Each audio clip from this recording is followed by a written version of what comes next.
السلام علیکم ورحمۃ اللہ وبرکاتہ۔ اسپریڈ ٹاکس کے معزز ناظرین، چین نے سرکاری پالیسی کو تبدیل کیا۔ چین میں اب تیسرا بچہ پیدا کرنے کی بھی اجازت۔ اس نے یہ پالیسی کیوں تبدیل کی، آج کی ویڈیو میں اس کے حوالے سے بات کریں گے۔ تو آپ نے اگر ہمارا یوٹیوب چینل سبسکرائب نہیں کیا تو پلیز ہمارے یوٹیوب چینل کو سبسکرائب کریں اور بیل کے آئیکن کو بھی ضرور دبانا تاکہ آپ کو ہماری ویڈیو بروقت پہنچے۔ ناظرین، چین میں آبادی کے بحران سے بچاؤ کی غرض سے حکومت نے تیسرے بچے کی پیدائش کی اجازت بھی دی ہے۔ امریکی خبر رسائی ادارے کے مطابق چین کی پارلیمان نے آبادی و خاندانی منصوبہ بندی کے قانون میں ترمیم کی ہے، جس کے بعد 3 بچے پیدا کرنے کی اجازت ہوگی۔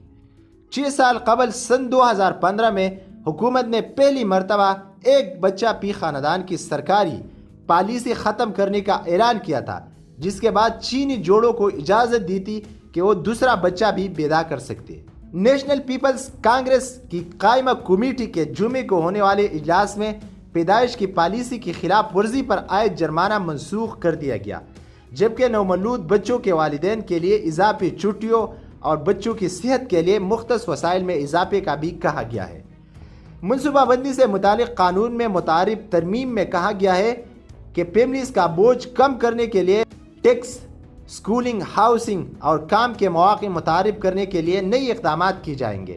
قانونی ترمیم میں حاملہ خواتین کے ساتھ دفاتر میں امتیازی سلوک کے مسئلے کو بھی اٹھایا گیا، جو کام کرنے والے خواتین کے حاملہ ہونے میں رکاوٹ سمجھا جاتا ہے۔ 1980 کی دہائی سے چین میں سختی سے ایک بچہ پی خاندان کی پالیسی پر سختی سے عمل کیا جاتا تھا۔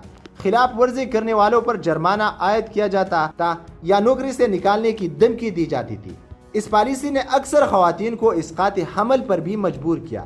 جو جوڑے بیٹے کی پیدائش کو ترجیح دیتی وہ بیٹی کی صورت میں حمل ضائع کر دیتی، جس کی باعث چین کی آبادی جنسی عدمی توازن کا شکار ہو گئی تھی۔ عالمی بینک کے مطابق چین میں 1960 کی دہائی میں پی ماں کے 6 سے زیادہ بچے ہوتے تھے، جن کی تعداد سن 1980 تک کم ہو کر 3 رہ گئی تھی۔ گزشتہ 10 برس میں چین میں کام کرنے کے قابل افراد کی تعداد میں بھی کمی واقع ہوئی ہے، جبکہ مجموعی طور پر آبادی کی شرح میں محدود اضافہ ہوا ہے۔ سرکاری اعداد و شمار کے مطابق سن 2019 سے اب تک بچوں کی پیدائش کی شرح میں 19% کمی آئی ہے۔ گزشتہ سال چین میں 1 کروڑ 20 لاکھ بچے پیدا ہوئے تھے، جبکہ سن 2019 میں یہ تعداد 1 کروڑ 40 لاکھ کے قریب تھی۔ سن 2020 کے سروے کے مطابق چین میں 60 سال سے زائد عمر کے افراد کی تعداد 264 ملین ہے، جو کہ کل آبادی کا 18.7% ہے۔ سن 2010 کے مقابلے میں 60 سال سے زائد عمر کے افراد کی آبادی میں 5.44% کا اضافہ ہوا ہے۔